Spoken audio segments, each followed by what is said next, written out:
Hello and welcome to today's dialogue with Pico Iyer and Peter Grilli. It is really wonderful to see so many familiar faces, new faces, and faces we haven't seen in a while. It is a great pleasure to be able to share this space and time with you all today. My name is Yuko Handa, and I'm the Executive Director of the Japan Society of Boston. Everybody has a unique Japan story to tell, and today we are going to hear from two people I greatly admire. Pico Iyer and Peter Grilli are not only my greatest sensei and mentor, but someone who very often show me how enriching life can be when we are stuck in between cultures. They have taught me how curiosity leads to questions. Questions leads to answers, which leads to more questions. And in the process, we often find ourselves in the beautiful view we can only see when exposed to different cultures. But before we get started, just a very few quick housekeeping notes. Chat is open, so please share with us where you are joining us from. We would love to hear where people are. Please also send questions for Pico-san and Peter-san, as we will have a Q&A session at the end. And we would appreciate if you could keep yourself muted so that we can all immerse ourselves fully in Pico and Peter's conversation and imagine ourselves in the Japan that they will paint for us tonight. I know Pico needs no introduction, but I'm going to do it anyways. Pico Iyer is the author of 15 books translated into 23 languages and has been a constant contributor to the Time, the New York Times, Harper's, and many other periodicals for more than 30 years. His book he wrote in 1991, The Lady and the Monk, about his first year in Japan, was followed by twinned books in 2019, Autumn Light and A Beginner's Guide to Japan, about his next 30 years around Kyoto and Nara. Many people also know Pico from his 3 talks for TED, which have received more than 11 million views so far. In conversation with Pico tonight is Peter Grilli, President Emeritus of the Japan Society of Boston. Peter first encountered Japan in 1947 at the age of 5 and has lived there off and on for nearly half his life as student, observer, writer, filmmaker, administrator, and participant in the Japan-US cultural interactions.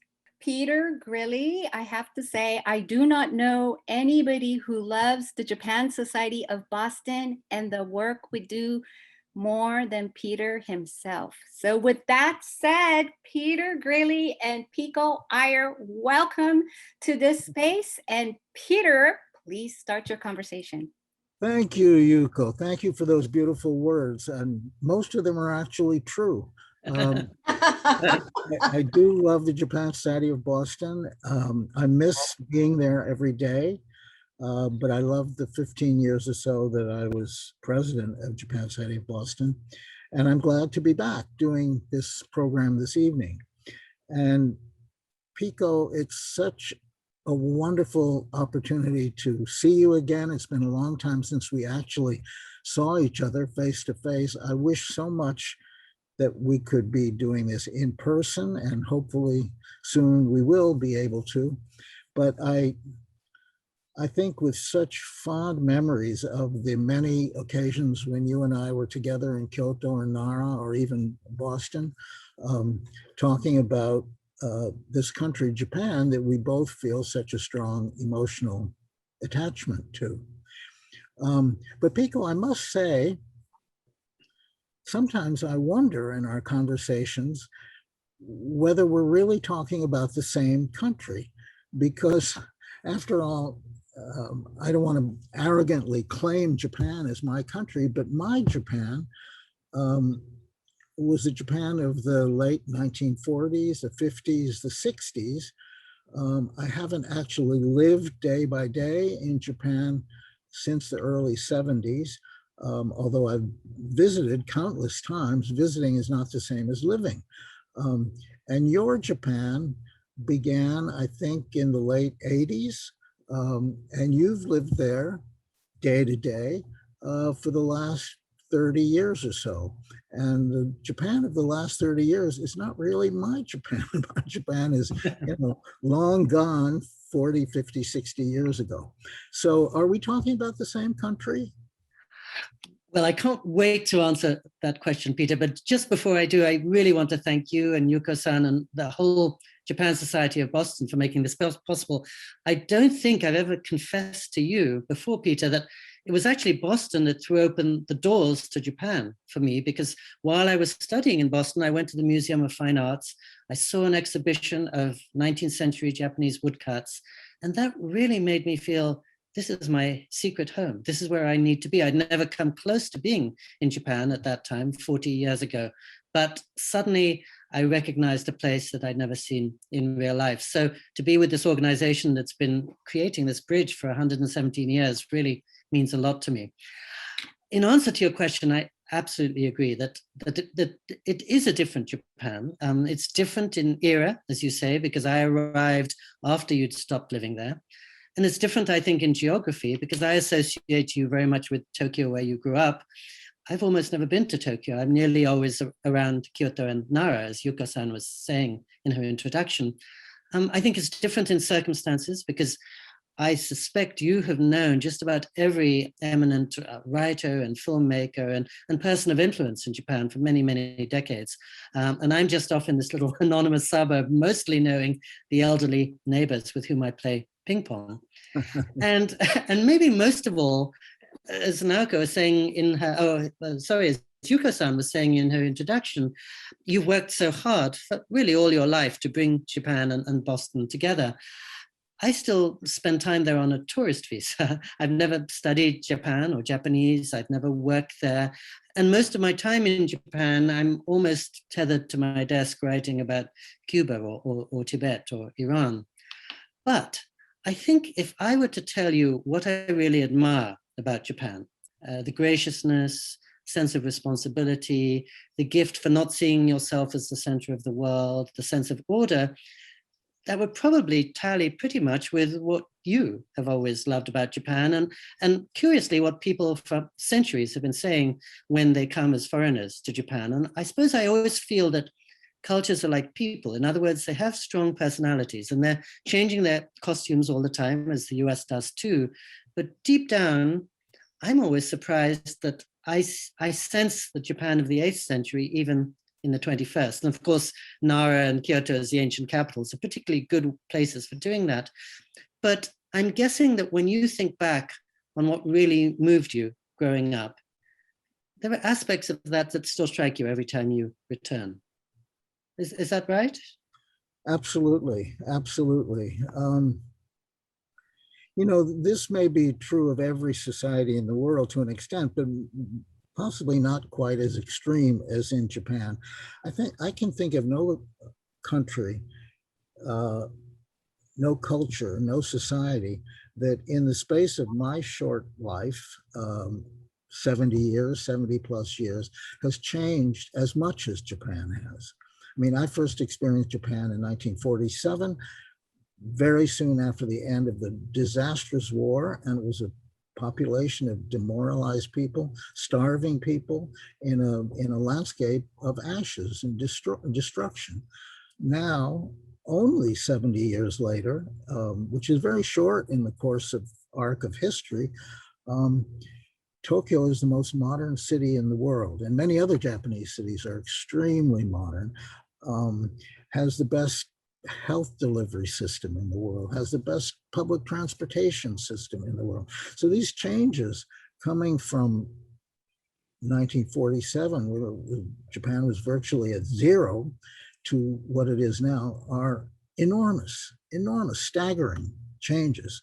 But on the other hand, I have friends who were my friends in the early 1950s, and we've kept relations since then.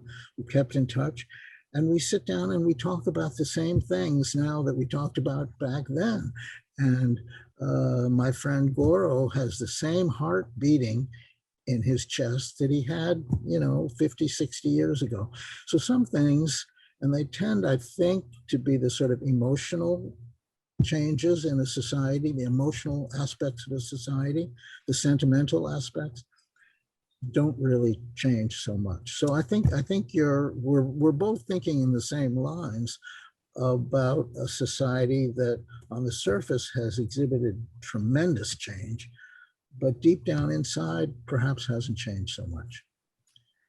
And I love when you said sentimental or emotional, because that's exactly how it strikes me, that in some ways my sense is Japan has always been a society of elegies. Nothing is ever the way it used to be. And most of the great Japanese writers I grew up on, the Kawabatas, the Tanizakis of this world were always saying, why weren't things the way they had been? And I think one of the piercing words I learned as soon as I arrived in Japan was natsukashi, nostalgia. It's just the longing for something you recognize from far away. And you're absolutely right. When I arrived in Japan, which is the late 80s, the great theme of the moment was Japan was taking over the world. It had just bought Rockefeller Center, where I had been working in Midtown Manhattan. It had bought Columbia Pictures. It was the great threat.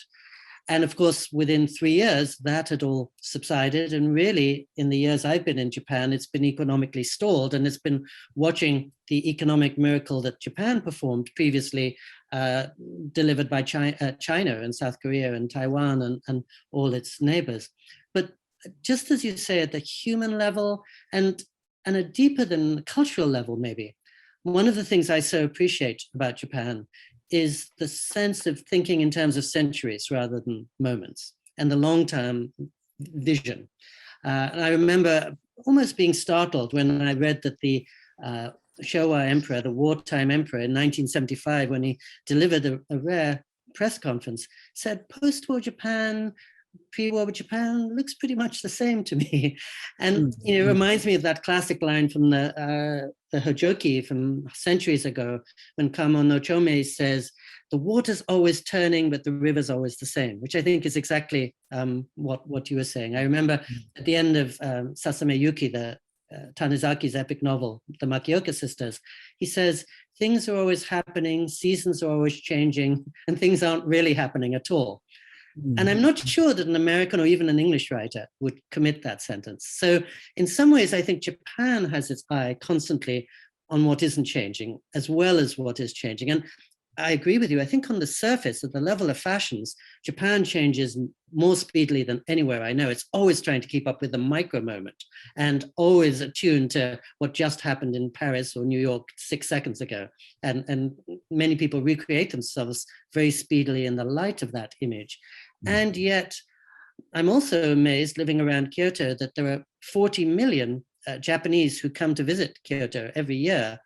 And I think when they're going back to Kyoto, they're almost going to that ancestral well or the shrine of Japan to see what created the modern society 1,300 years ago. And the sense of attachment to what is Japanese, which is to say that unique 1,300-year history, is very strong. It's much stronger than in England, for example, where I grew up, where it has a very long history, but nobody really thinks about the 11th century, the 13th century. We'll go to Shakespeare plays occasionally, but there isn't really that sense of pride. I don't know, is pride something you would associate with Japan in that context?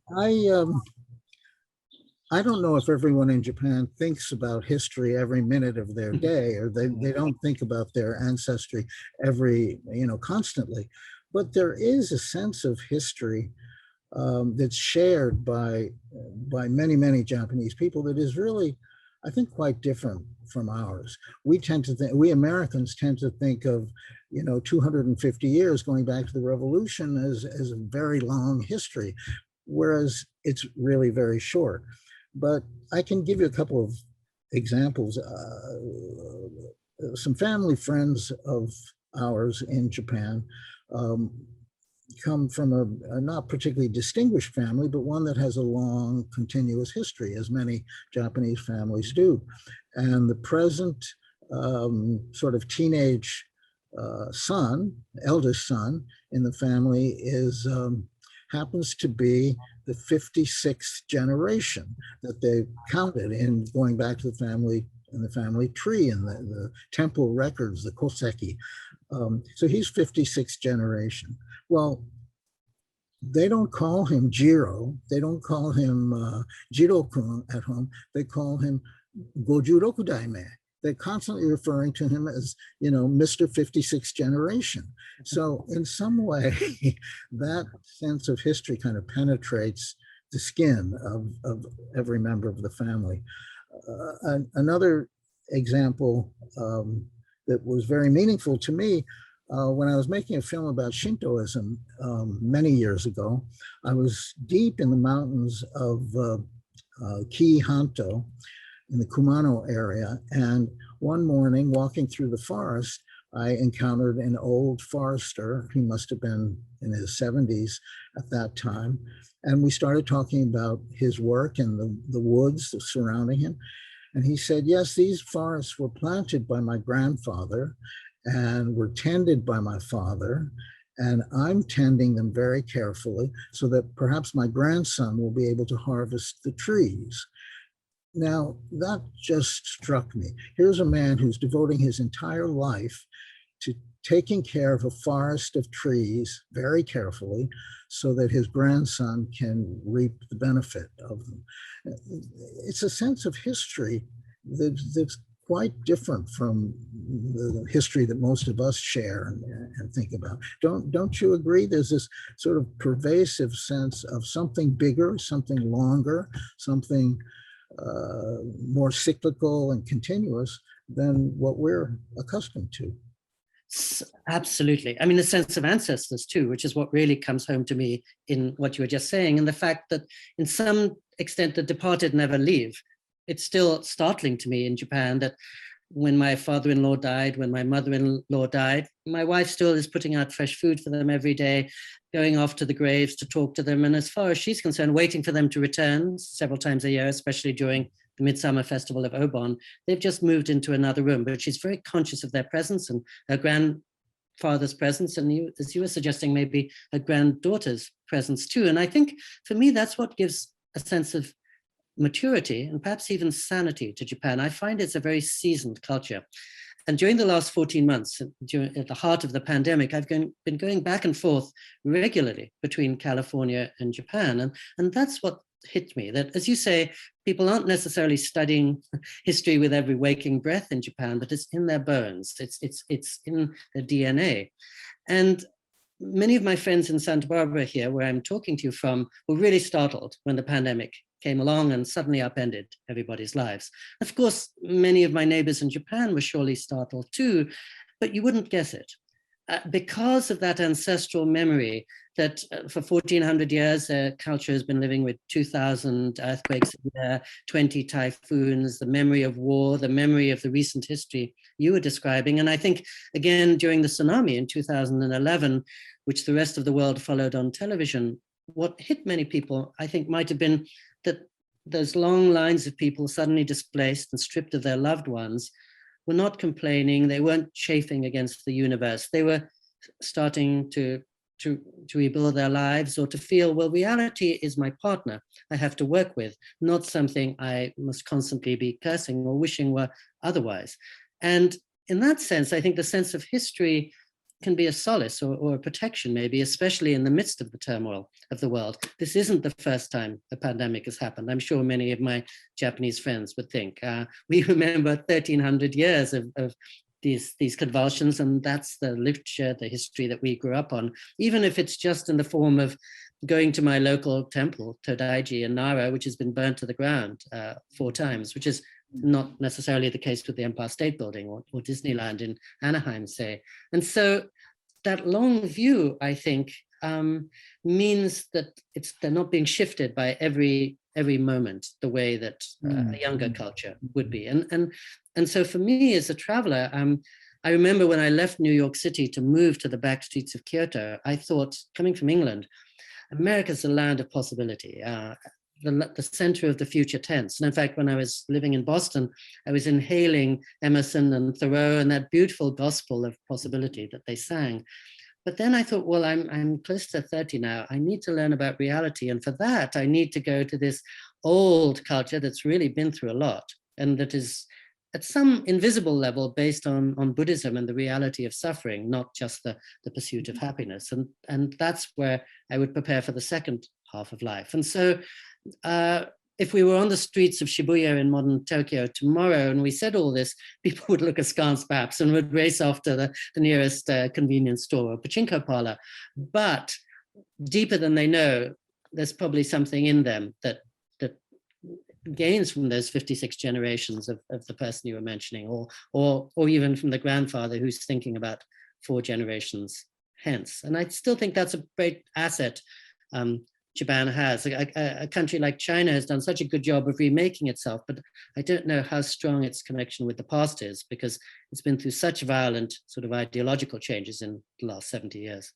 Well, I always look for what are the determining factors? What makes Japan and Japanese society be the way it is? And you can point to various different things. I mean, Japan is an island country. It's remarkably homogeneous for a 21st century country.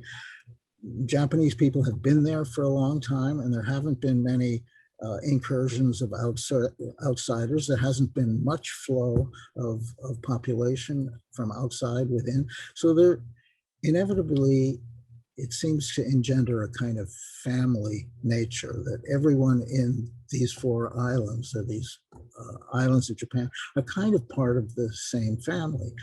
And I don't like to generalize that way. And I'm sure every individual Japanese person doesn't think of himself necessarily as part of a family with everyone else.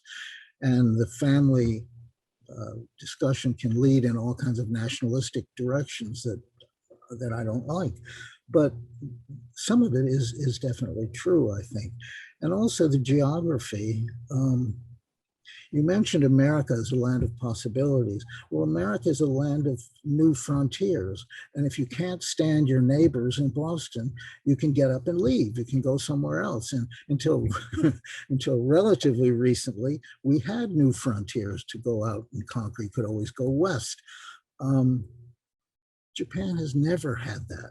Japan has been a tightly confined space.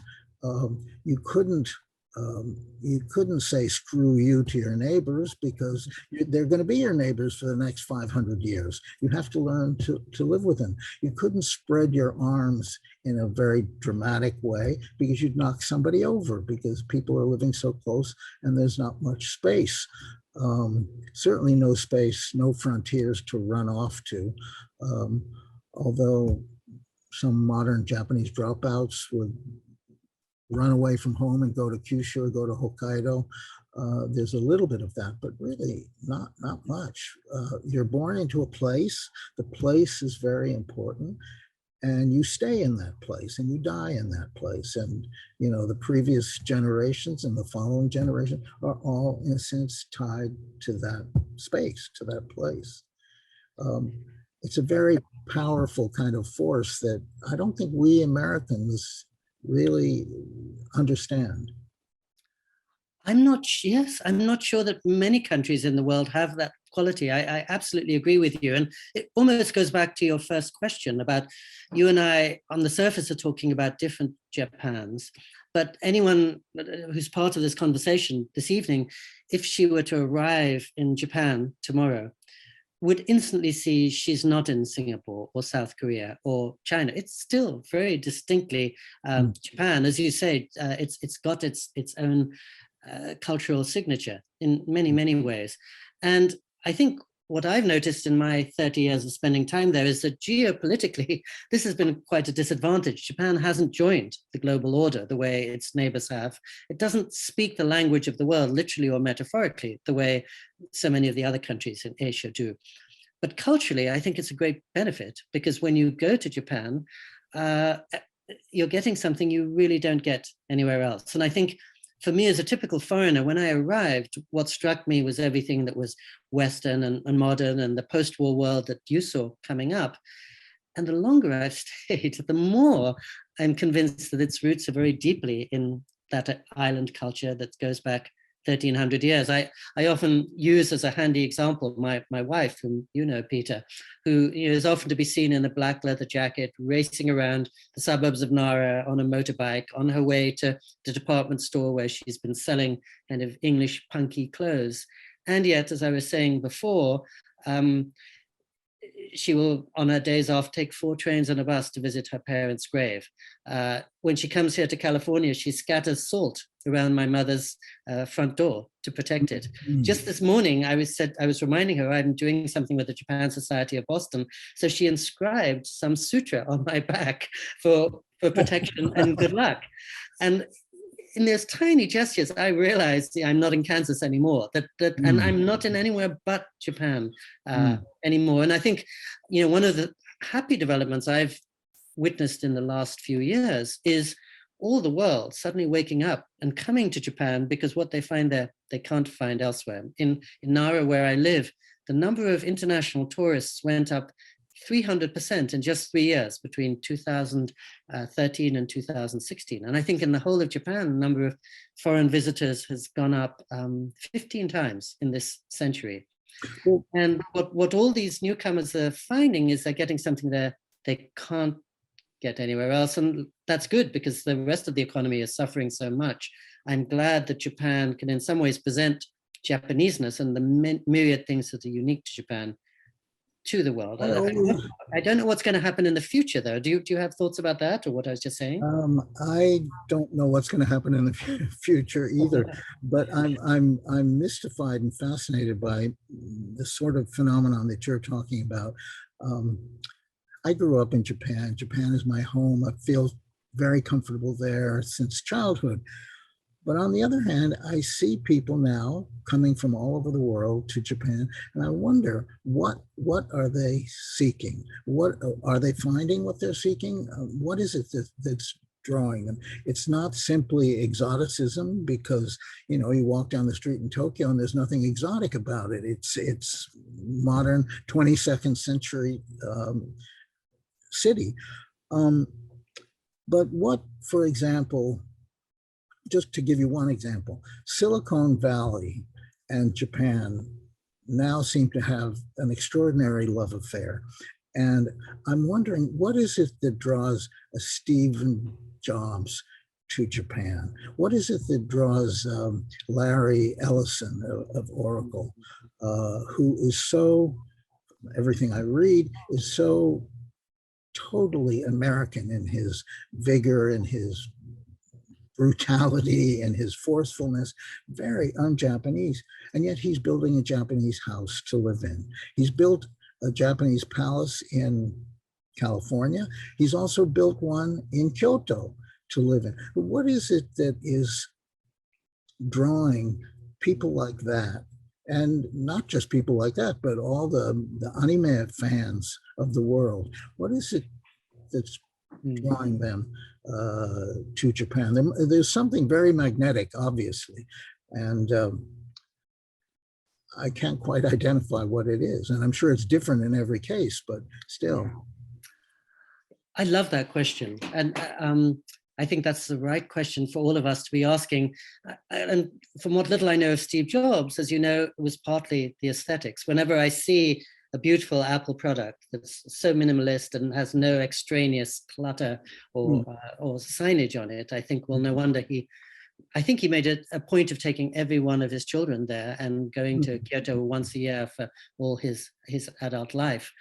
I'm also interested in how some of the things from Japan that become very popular, let's say, in the United States, my prejudice, and it's just prejudice, it's not an explanation, is that they're bringing a certain kind of ancient vision of the world, maybe, to us. I remember, so when I was growing up, Buddhism was obviously the hot thing that was drawing Gary Snyder and Kenneth Rexroth and others to Japan. Now, when I see Marie Kondo, for example, or the films of Miyazaki, I think, well, that's an interesting kind of Shinto vision. What I love when I see Totoro is the fact that every blade of grass or little speck of dew is a spirit, is alive. And that's still quite exotic to us. It would be second nature, I think, to most of my neighbors in Japan, because that's how the Shinto kami-sama world works. When Marie Kondo says, ask your dress if it's sparking joy, or close your teddy bear's eyes when you're throwing it away. Again, I think in New York City, people think that's amazing. I've never thought of doing that before. But my wife would say, what's so strange about that? Of course, I'm sensitive to the needs of my teddy bear and a dress because they're not inanimate objects to her. They have kind of a soul in ways that are alien to us and I think very natural to people in Japan. So it's interesting that Japan keeps on finding new old ways to startle us or to give us something that we don't have before. I know when you and I were talking a week ago, Peter, you mentioned food, and that's clearly one of the drawing factors. But here in California, my wife will often say, oh, I get fresher sushi in Santa Barbara than I would in Japan. And as you said, if you're in search of the exotic Japan, you can find it in Boston or New York City or San Francisco, but there's something else there that people are getting. And again, I don't have the answer, but I know, I mean, you've done a lot with Shinto, and that's something that never comes up much in discussions of Japanese cultural history, but it seems to be at the heart of the nation. Do you think?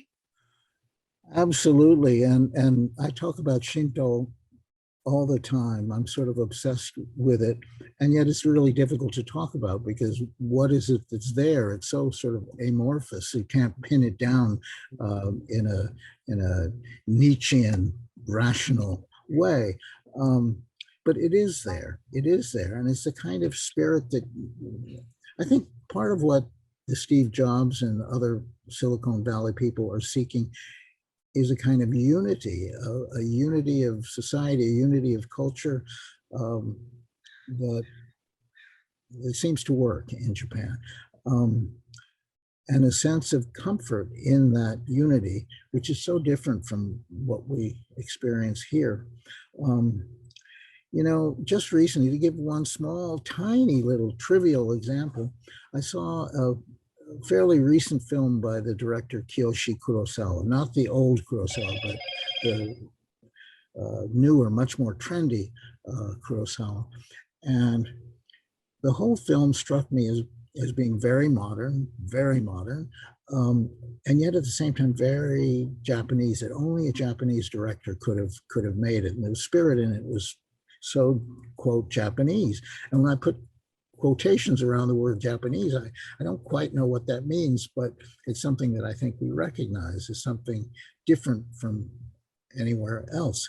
And then it hit me in one of the last scenes in this very modern, contemporary, very dramatic, very savage in a way, story. Much of it takes place in a factory, and the people in the factory are fighting with each other, and there's a very brutal scene toward the end. The director shot that scene, that brutal scene, not up close the way an American director might, but through the window of the factory. And clearly it was a choice. Nothing required him to shoot it through the window from the outside. He made the choice to do it that way. And I was wondering, why is he shooting this through the window? And then I noticed in one corner of the frame, there was a little vine of ivy growing on the outside of this window. And suddenly that little bit of ivy became just as important as the characters and the drama within. And that bit of ivy, to me, was telling us that these people are part of nature. They're somehow connected with nature. Nature is their surrounding world, and they must never forget that. To me, that's a kind of, quote, Shintoism. But it was at that moment in that very modern film, that little bit of ivy was very meaningful. And I think intentionally meaningful, otherwise he wouldn't have put it there, So Shinto takes many forms, and the Shinto spirit takes many different forms, but it's always there, that connection with nature, that sort of magnet that draws Japanese people to nature. Yes, and of course, you as a filmmaker would have a particularly good eye for that kind of detail. But I really love what you said just now. And I was thinking how when I first went to Japan, I was really drawn by Japanese films and Japanese novels. When I was in Boston and New York City, I was spending a lot of time devouring them. And now I've been there quite a long time, I feel fairly estranged from most contemporary Japanese work. When I read Haruki Murakami, I can see why he speaks to international global suburbia about a loss of direction or a loss of purpose, but it doesn't always speak to me. When I see Manpeki Kazoku, for example, Shoplifters, I thought that was a very powerful film, but it's a heartbroken film about the fracturing of the Japanese family. And as somebody who's moved to Japan, I want to see more positive images. So I did think it was a remarkable movie. But the little bit of ivy in the middle of that contemporary film is exactly what keeps taking me aback and almost keeps reassuring me. When my friends are visiting from overseas now for the first time, I often tell them to go to the Naoshima, the Beness art project in the Inland Sea, the 3 islands and many museums that are linked together. Partly because they couldn't be more contemporary and cutting edge. You're in these windowless, very cool structures by Tadao Ando. The works are from James Turrell and Walter de Maria, and mostly non-Japanese artists. And yet the whole thing, and it has that harmony and that unity that you were rightly saying Steve Jobs might be seeking out. And the whole project across many, many different artworks is almost about focus and simplicity and clarity. To me, it's almost like stepping into a Japanese inn in its way. You take off your shoes when you go to some of those rooms, and certain of the rooms are actually called meditation rooms or whatever. And I don't want romantically to project too much onto contemporary Japan, but nonetheless, it seems to me of a piece with what you find when you walk through some of the back streets in Kyoto. And as you were talking, I was just remembering how when you go to the museum on the island of Teshima there, just a huge empty space with ostensibly nothing. What always hits me is that most of the people visiting are young Japanese in their early 20s. And they hold themselves with a quiet and an attentiveness and a patience that I can't imagine many people of any age holding themselves with. And they'll be sitting there watching droplets come up from the floor, or the shifting light, or maybe metaphorically that little piece of ivy for hour after hour. And the last time I was there, a group of elderly Japanese came in, and they were very noisy and raucous and unruly, and I was hoping they'd leave as quickly as possible. And I said to my Japanese wife, isn't it interesting? It's the young Japanese here who are really preserving this lovely quiet and state of attention. And those things are always a little counterintuitive, as it were, because when people think of young Japan, they think of the fast forward high fashion areas around Harajuku, say, in Tokyo. But the people there who are so good at sustaining many selves at once and having a different part of themselves for many different contexts, even as they're able to dress up as 22nd century Goths on a Sunday, maybe in Teshima a week later, just watching the droplets of water. Yeah. Pico, shifting the focus very slightly, I have a feeling that partly due to the rather cumbersome title that was attached to this evening's program, Japan in the summer of its Olympics. I think some of our audience may be curious about the Olympics or expecting us to say something about the Olympics. And I would like to say a few words, because I remember very, very clearly the Olympics of 1964. I wasn't there in 64. I'd already come back to go to school here, but I was there for the 10 years of buildup toward the Olympics. And what I remember most strongly from that period, where the entire nation was almost breathing together to make the Olympics happen, to make the Olympics successful. There was an extraordinary sense of national unity and cohesiveness. Everyone for 10 years prior was thinking about the Olympics, doing his small bit for the Olympics. Great national purpose, and incredible things happened. I mean, Japan, which had been destroyed by the war, was seeking to demonstrate that we're back now. We're a powerful, productive, creative nation. And they built the fastest train in the world for the Olympics. And Tokyo transformed itself for the Olympics. And something like 10 new subway lines were built in a couple of years in Tokyo for the Olympics. Everything was happening for the Olympics. And it was beautiful. It was a beautiful sort of spirit that led to the great success of the '64 Olympics. I don't feel any of that in the 2020 or now the 2021 Olympics that are almost upon us. Many of my Japanese friends say, the Olympics, who needs them? We don't need them. It's just a bother. And now with COVID, it's complicating the issues even worse. There's a broad spectrum of attitudes towards the Olympics, ranging from utter dislike or distaste to sort of a mild compliance. Well, yeah, maybe we'll go see some of the games, but none of the spirit that really unified the country before in '64. Now, I wonder, is that because Japan has changed so much that people have become more cynical? People are less interested in sports. What is it? But this is a very different country that's bringing upon itself this huge international festival that we call the Olympics than what it was in 1964. Yes, and I mean, this is why I'm so grateful for your much larger sense of history. And you're right, I think even before the pandemic, nobody around me in Japan was particularly excited about this coming Olympics, partly because maybe they didn't know what it was meant to project. As you say, the '64 Olympics not only were designed to present Japan as a modern industrial nation, but succeeded triumphantly. After 1964, everybody knew that Japan was a nation to contend with.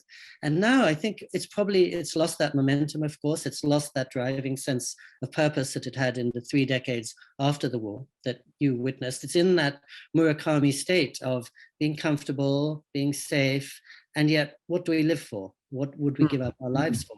What is our future? And when I saw the branding for the Olympics, it seemed that the poster face for the coming games was perhaps the tennis player, Naomi Osaka. And of course, her shyness and her sweetness, her politeness seemed to me very much Japanese, but her strength and her 110-mile-per-hour serve and her look is very much from her Haitian father. And I was remembering just 2 years ago when the Rugby World Cup was held in Japan. The Japanese team did extremely well. They were nicknamed the Brave Blossoms, and I think they beat Ireland, which is the second-ranked nation. They got to the quarterfinals, perhaps for the first time in history. The captain of the Japanese team was called Michael Leach, and the coach was called Jamie Joseph. 7 of the 15 starters were from New Zealand, Fiji, Tonga, and Southern Africa. And if you looked at them or if you saw their names, you wouldn't begin to associate them with Japan. 7 of the 15 were born overseas. So that's perhaps part of the predicament Japan faces itself with now. It's established itself as a strong international nation back in '64, but how does it become part of the larger world now? And how, I suppose this is an enduring question for ever since the Meiji restoration, perhaps, how does it take in the rest of the world while still being Japanese? And how can it keep its identity as in the way that we've been talking about, an identity that goes back hundreds and hundreds of years, while warmly incorporating the rest of the world as almost every other nation has done. And I don't think it's solved that problem yet. And I don't think the Olympics have helped to solve it. It's more almost dramatized that confusion. Yeah, I'm getting the signal that we're beginning to run toward the end. We're running out of time, but there's one I want to show a couple of pictures that to me are the single most compelling visual metaphor for Japan being eternally new and changing, and at the same time not changing at all. And to me, that symbol, that metaphor for this uniquely Japanese phenomena is the Ise shrines. I could talk about Shinto and Shinto manifestations until I'm blue in the face, but I won't. But let me just point to one aspect of the Ise shrines that illustrates, I think, so much of what we're talking about. And then I think we'll go to questions. Let me see if I can do this. Yeah. How do I go to slideshow? Yeah. Well, as many of you know, the Ise shrines are the grand imperial shrines of Japan. They were first built in probably sometime in the 6th century and have come down to the present day virtually unchanged. Now, the buildings that you see when you go to Ise don't date from the 6th century. They're very new. They're brand new because of a really extraordinary phenomenon that takes place in Ise every 20 years. The most extraordinary kind of rite of renewal.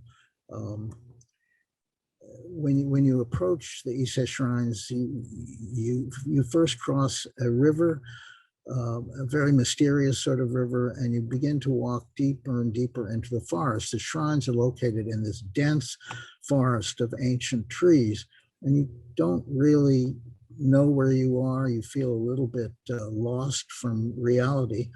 And then you begin to see among the trees certain buildings, which at first are not clear, and the layout of the buildings is not clear.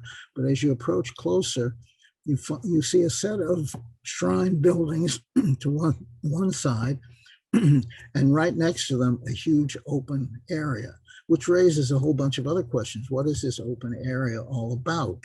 And if you're lucky enough to see them from above, you'll see that there is a shrine complex, the Imperial shrines, where the emperor's ancestors are enshrined. And then right next to it, a strangely vacant spot. It looks like a parking lot, an empty parking lot. What happens there, if you're really lucky to come once every 20 years, you'll see the new shrine buildings of Ise built in this area to the left, and the old existing buildings that have been there 20 years on the right. So what's happening at Ise is every 20 years in this cyclical 20-year cycles that go back to the 6th century, the shrines are totally, and I mean totally, absolutely rebuilt in virtual facsimile to the previous shrines.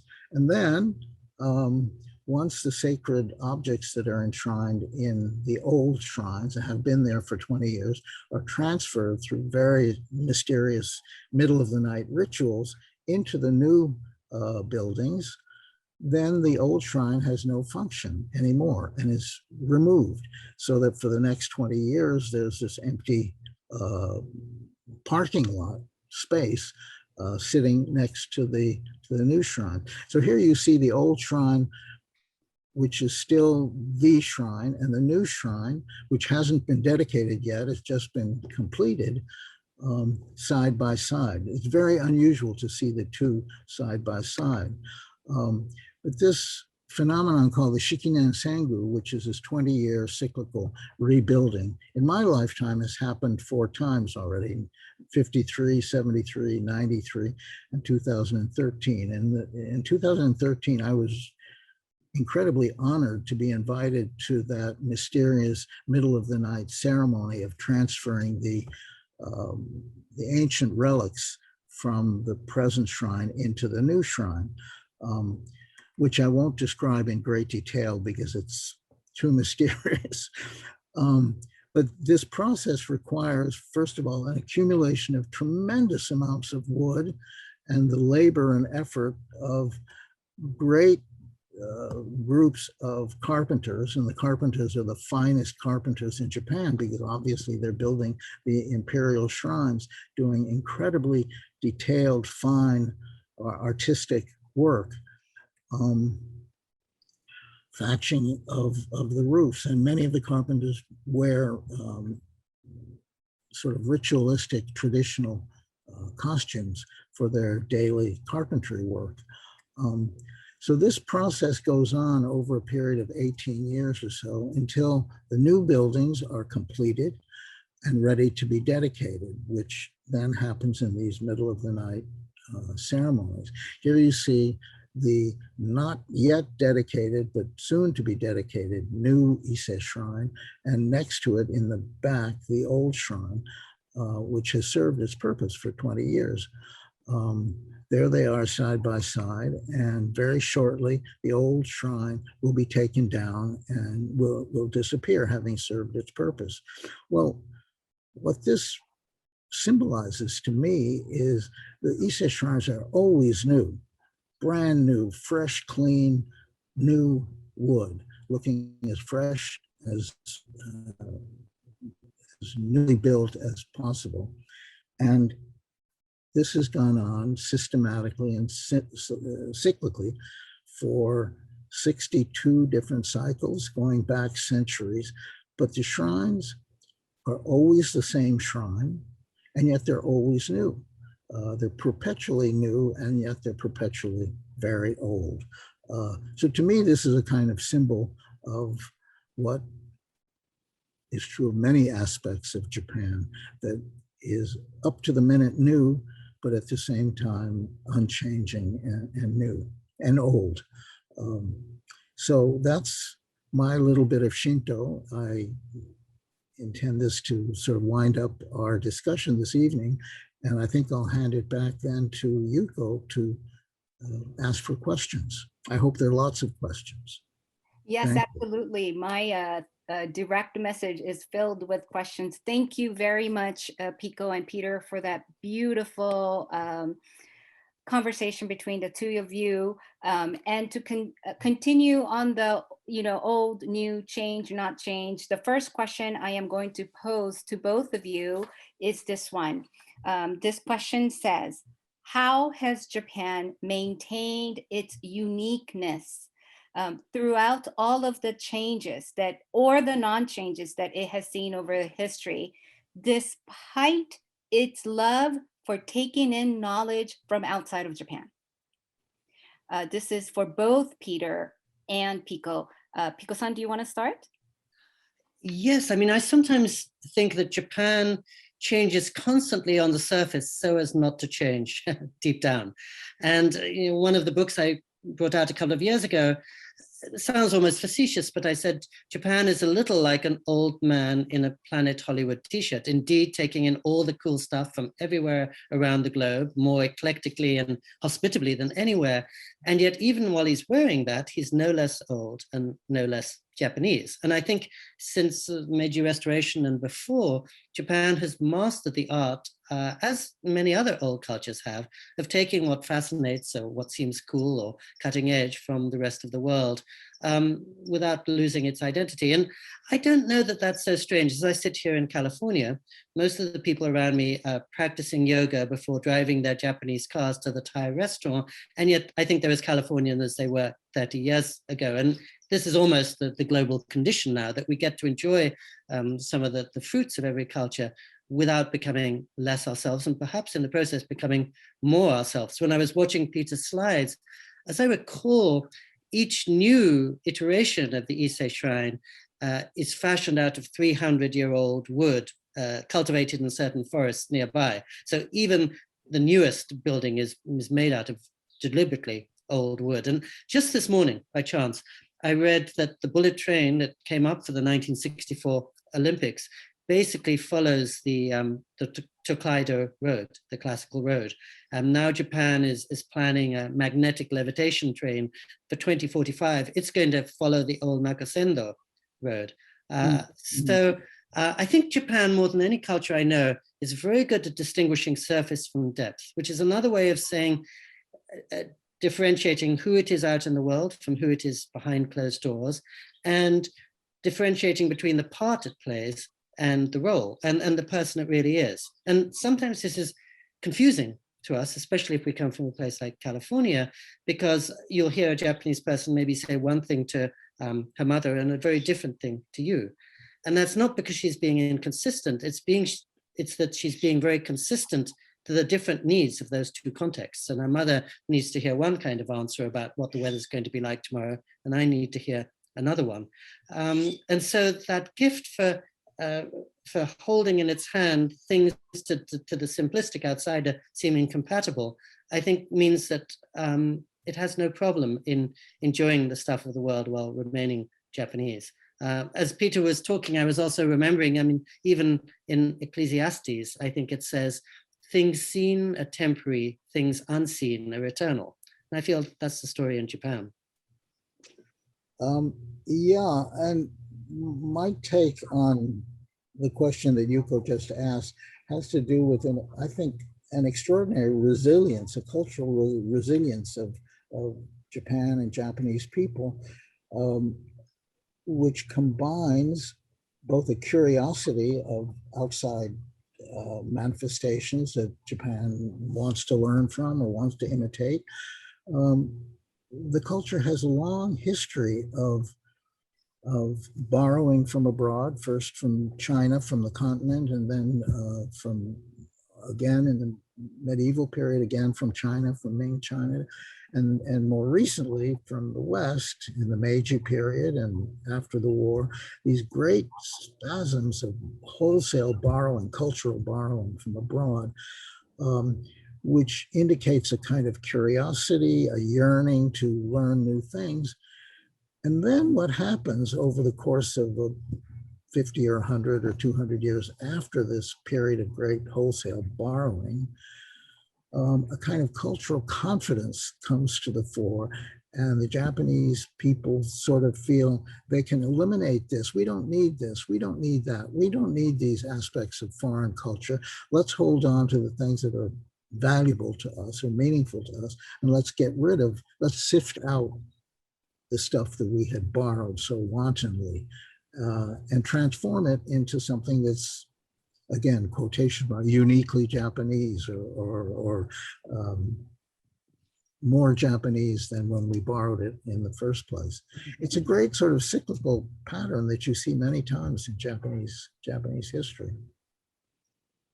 And do you think new rising famous personalities such as Naomi Osaka, tennis star Naomi Osaka, changes all this? I don't know. She's the star of the moment, right? Because she's gone out and won all these grand international things. And she will remain important in Japanese consciousness until the next star arrives. And it may not be a new Japanese tennis player, it may be a baseball player, it might be a painter, it might be a novelist, but there's only room enough for a few stars at any one time, and they're constantly shifting.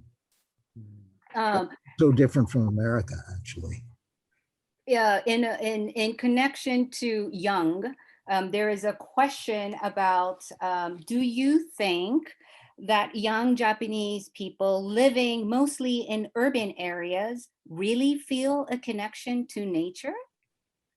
You did mention a little bit, Pico, about when you visit places, temples, that there's a lot of young people, but do you think young people who live in the middle of Shinjuku with actually Shinjuku has Shinjuku Gyoen, but like say somewhere in the middle of, actually I was going to say Shibuya and I was going to say, oh, there's nature in Shibuya too. Maybe I'm actually answering my own question. But anyhow, do you think that young Japanese people living mostly in very urban places still feel a connection to nature the same way that you have shown us through pictures? Peter. Well, you're asking the wrong people. You're asking two non-Japanese, elderly, white-haired individuals. How can we possibly know what young people in Japan are thinking? But having said that, and there's a lot of guesswork, I do somehow think that there is still a connection, and there is kind of a magnetic drawing back. After all, many of the kids who walk the streets of Shibuya and Shinjuku, when it comes to Obon, they go back to Yamagata Prefecture or Yamaguchi Prefecture, wherever their families came from.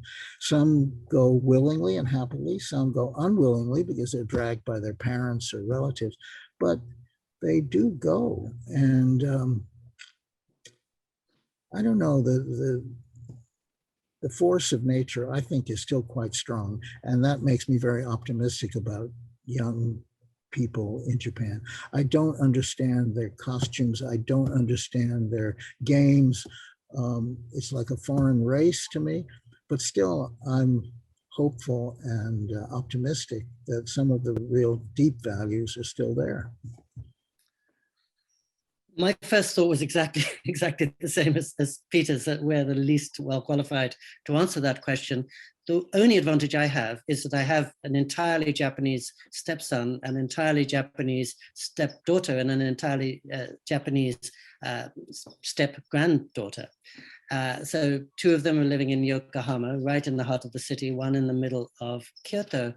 And there isn't much nature in their day-to-day lives, but I feel their frame of reference, the kind of things that they were taught in school, the festivals, the customs, the ways that they shape the year are very different from the way I grew up in England, probably in a slightly more rural environment. And I remember my daughter, who, like many a Japanese woman, fled Japan the day she graduated to go and live in Spain for 8 years, and we thought we'd lost her forever. But when she came back, she surprised me by saying one day, "Oh, what I really want to do is go and see the Omizutori rite in Nara," which is when priests run along the terrace of an ancient wooden temple carrying torches, and people gather below to catch the auspicious ashes. And I believe Japan at the beginning of the 20th century was 50% agricultural, and now it's 2% agricultural. But especially in Nara, where I live, which has its urban center, nearly all the rites are about propitiating the gods for a good harvest, or how will there be more rice next year? Thank you for the rice that's just come. Thank you for the spirit of water racing across the temple. And there's this cool international young woman in her early 30s, and that's how she wanted to spend her evening.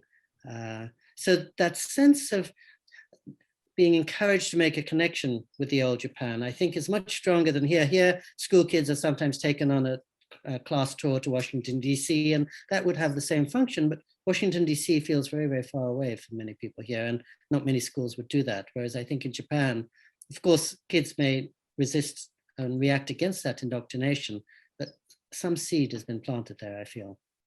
I think it's very important that Pico just mentioned agriculture, because Japan is no longer an agricultural country, it's an industrialized culture. But agricultural mores and agricultural patterns of life don't disappear easily. And agricultural societies tend to be the most conservative societies around. And the conservative aspects, the holding on to tradition aspects of Japan as an agricultural society, I think are still very much there, even though it's no longer an agricultural, it's a modern industrial society. Those mores don't disappear easily. Thank you for sharing that. I am also absolutely no longer young, but your stories actually remind me, I had to cut down a big Norway maple back in my backyard. As all of you or some of you may know, it's an invasive species. But when it had to go. But when I had to have it cut down, I felt so guilty, like absolutely guilty, that I am killing this tree, for whom I almost felt like it was saying to me, I'm not here. You came after me. And I had a wonderful arborist who is an American arborist, but he lived in Japan, and he kindly reminded me, Yuko, don't worry, this maple, Norway maple, has cousins and second cousins and third cousins. But there is something in that, I think you are right, Peter, there is something in my psyche that is beyond just me. It's probably just something that my grandpa and my great grandpa and great great great great grandma and something that got passed on, that still lives in me, despite the fact that I've been in the United States for a long time. So thank you for sharing that. Actually, related to that, there is a question that says, Japan is also very well known for its very high technological nation. How does one grapple with the sort of discrepancy between that very high technological, logical society versus this very traditional, sometimes not necessarily logical customs? Peter, I'm turning to you. I don't think there's a quick and easy answer to that, but let me throw a couple of examples that certainly illustrate the point. I've gotten to know in recent years Yamanaka Shinya, Dr. Shinya Yamanaka, he won the Nobel Prize for his work on stem cell medicine and stem cell research. There's no one more forward-looking, no one more contemporary than a scientist like Dr. Yamanaka. When New Year's comes, he goes to the shrine with his family, with his children there, and he's not doing simply as an empty habit. He's doing it because there's some meaning, there's some connection between that and the society in which he lives and the history and the tradition. Those things are very meaningful to him. And I think it's easy for me to say I'm not him, but the fact that he is conscious of his history and his traditions and all of that, I think make him a much better scientist, make him a much better man of the future. He's more sympathetic to the people around him, make him a better scientist, in short. I don't know, Pico, what would you say about that? It's easy to say, but I couldn't improve upon that, Peter. I mean, you have to know the old in order to appreciate what's new, because I'm relatively ignorant, so everything that comes along seems very new to me, but somebody who's been around much longer would say, oh no, we had that ages ago. This is what's really new.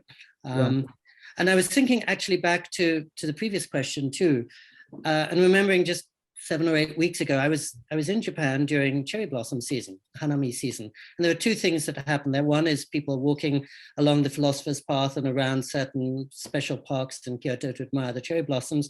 And at night, they're going into the temples that throw open their doors for just a couple of weeks every year, so you can see the cherry blossoms illuminated. And there were a lot of grandmothers there and some foreigners, but the vast majority were courting couples or people I'd say between the age of 15 and 25. And I find my neighbors in Japan have a great gift for appreciation. So as I'm walking along under the cherry blossoms, all I hear is, wow, wow, sugoi, you know, beautiful, amazing, fantastic.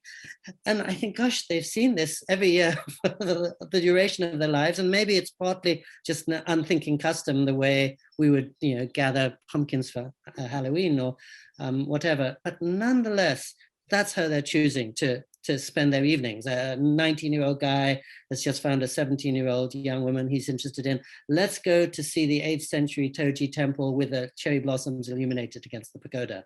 I'm sure lots of other of them are going to the cool new bar or the movie studio, but still, it's almost as if that's in the cultural memory. And this is what one does on a second date. Beautiful. Thank you for that, Pico-san. Now that Yamanaka Shinya sensei was mentioned, there's been actually a lot of questions, a little bit related to Olympics, but also a little bit related to COVID. If one of you can answer, why do you think Japan, with all of their knowledge and technology, have been so tardy in preparing for COVID? And for the Olympics, for that sake.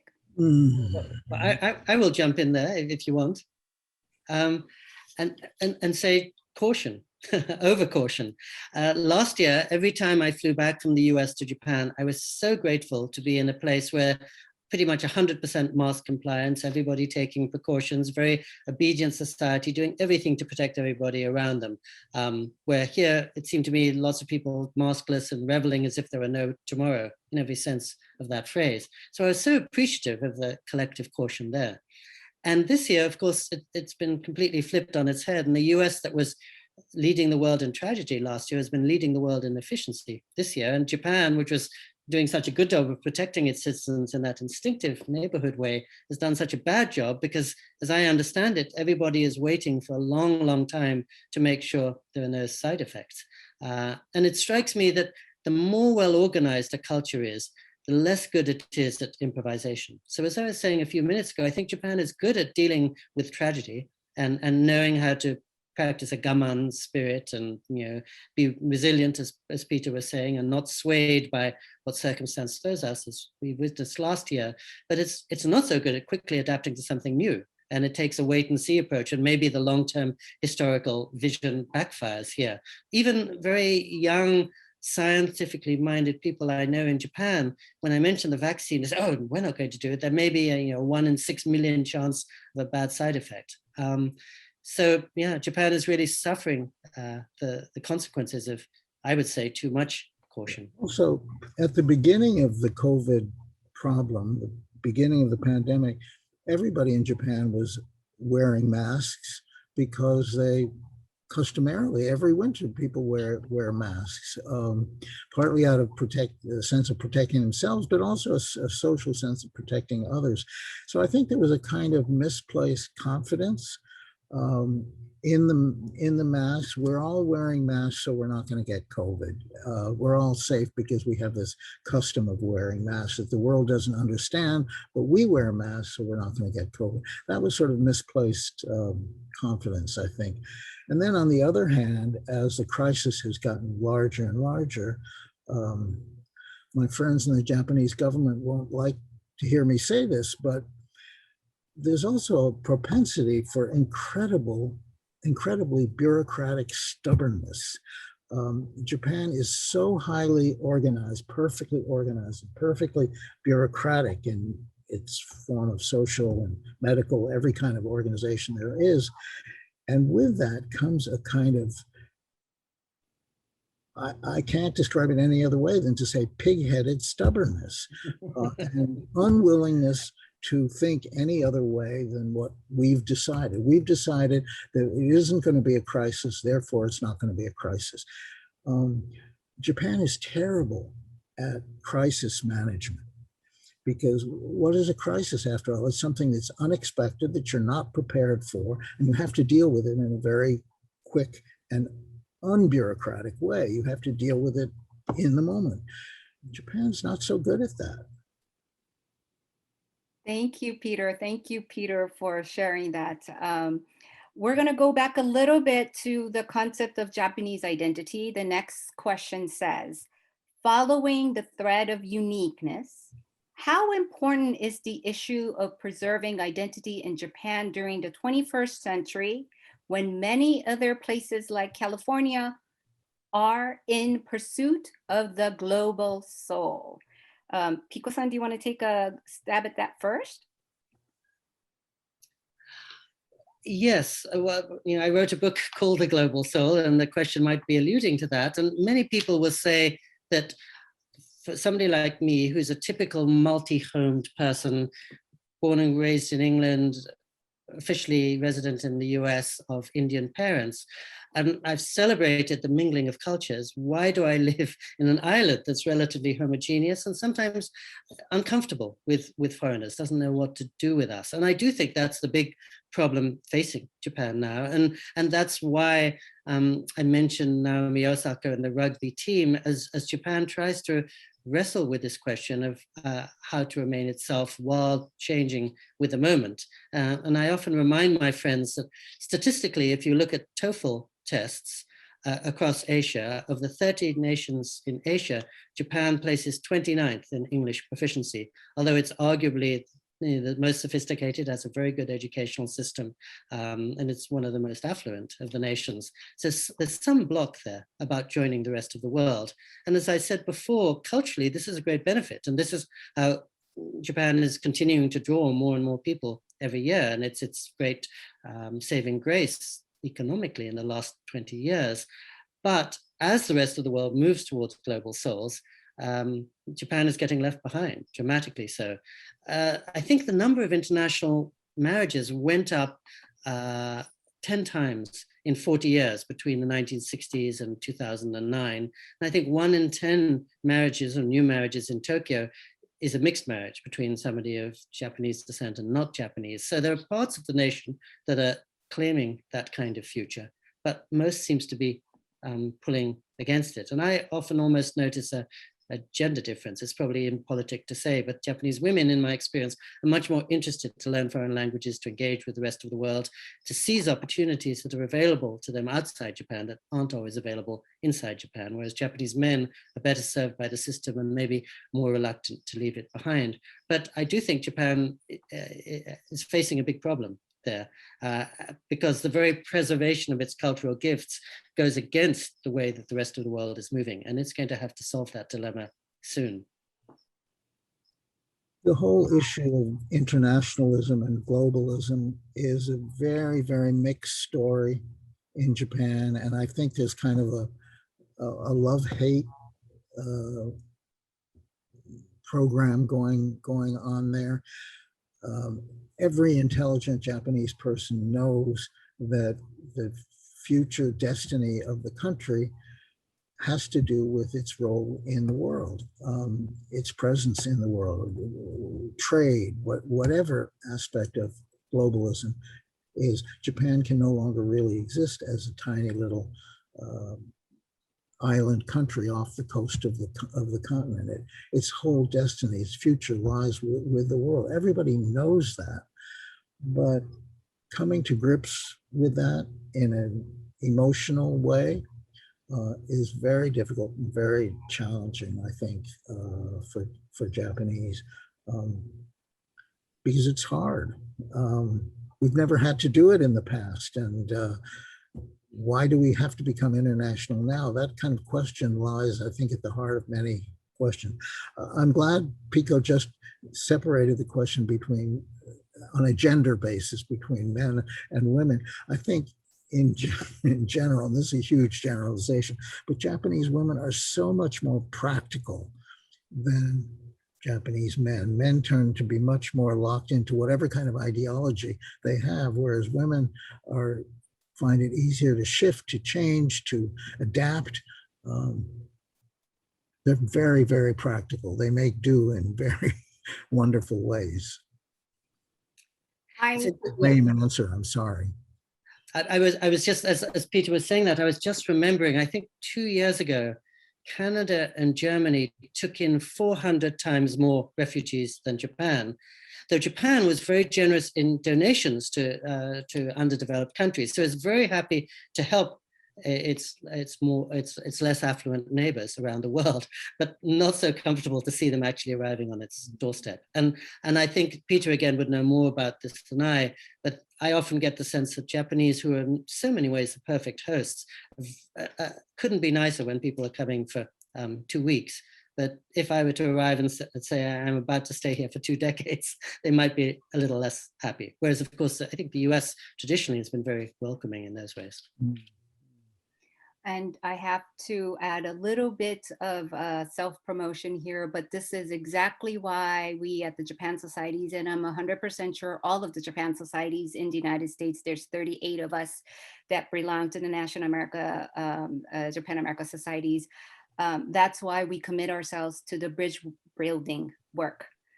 Because we firmly believe there is a need for Japan to change, and as Peter points out, I think there's confusion, and we know we have to do it, but we don't know how to do it, and how best for Japanese people who lived in America, American people who's interested in Japan to become bridge builders. So excuse me, I had to put that plug in. And time flies by so quickly when we're having a great conversation. I think the next question could possibly be the last question. And actually I meant is the last question, but possibly maybe perhaps the most difficult for Pico and Peter. This question says, if you had to name 3 adjectives to explain Japan. What are those 3 adjectives? And do those 3 adjectives change over time?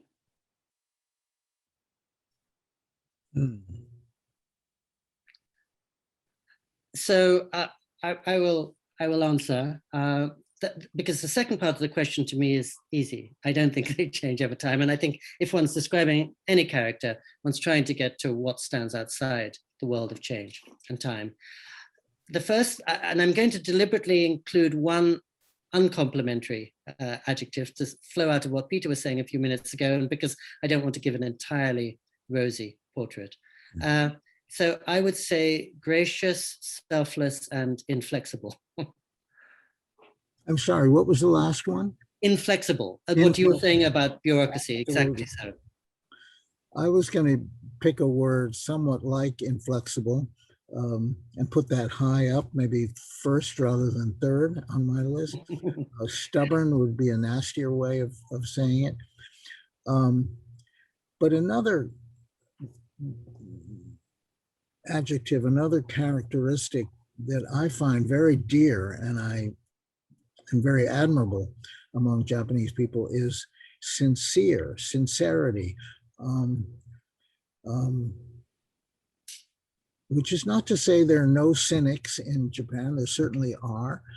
But by and large, people lack the kind of cynicism that, for example, has brought American politics to where it is now, which is purely a cynical situation. There's a sincerity there that some people might say naive, but I don't think it's naive. It's much more cultivated. People mean what they say, and people are who they represent themselves to be, by and large. And there's an admiration for sincerity and honesty.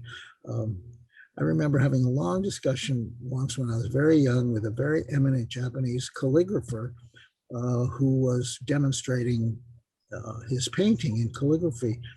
And he would draw a line or make a gesture and he said, "Oh, no, that's not good. That's not good. That's not good." And I would say, "But Sensei, that was beautiful. What was not good about it?" And he'd say, "That line was not honest, not honest." And that sort of stuck with me, that a sketch or something could be honest or not honest. And I think it's very true. Any kind of human creativity, creative act has to be honest to be valuable. Thank you very much. Thank you very much, Pico-san. Thank you very much, Peter-san, for this beautiful time with us. The one thing that is resonating in my head is the more you get to know about something different, the more you get to know about yourself. The more you love, the more you sometimes have to hate. And the more you hate, the more you love. And I think it's in this discomfort that it's actually comforting. And I go back to how I opened. It's, there are many questions that's answers, that there are many answers to questions that only lead to another question.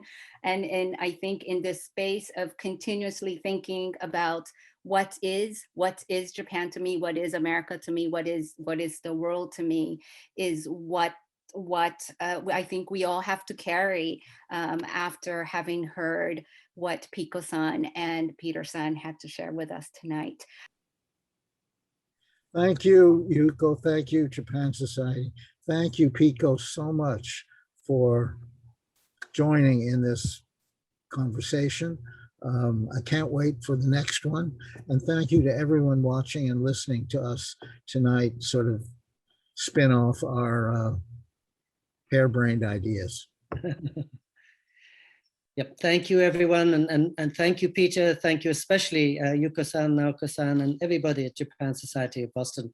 You've been working many, many, many months to put this and all your events together. And I can't thank you enough.